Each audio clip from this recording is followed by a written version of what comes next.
Vem, mamãe, vem. Não, eu vou empatar. Vem, mamãe. Ai, que vem na mamãe. Vem. Cadê a mamãe? A vida dos dois. E a intenção é realmente empatar, porque eu fui decidido. Vocês são realmente maravilhosos. Que filho. Ó, aqui.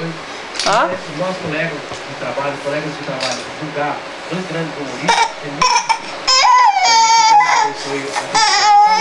como ele é o nosso presidente do júri, de paixão, Vem. Vem. E... Ah, subiu. Você subiu? Que canjiquinha bonitinha. Cadê canjiquinha? Beijo, mãe. Ah, beijo. Beijo. Assim não.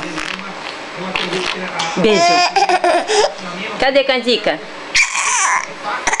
Tá bom, tá bom. Quer dedeira? Mãe.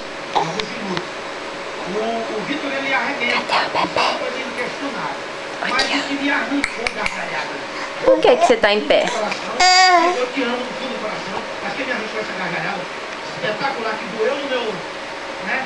Foi o Márcio Bazar. Pera aí que mamãe tem que segurar. Oxi. Mamãe tem que segurar, neném.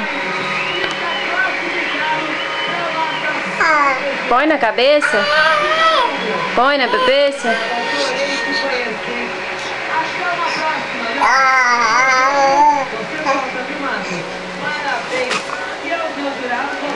Puf.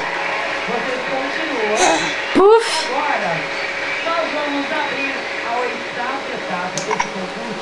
Vem de novo, mamãe. Ai, ai. Nós temos aqui dois que vão nos apresentar a sorte mais uma vez. Vem na repescagem. É o Murilo. Aê! Cadê a canjiquinha? Ah. Beijo, mãe. Lipe. Beijo, mãe. Beijo, mãe.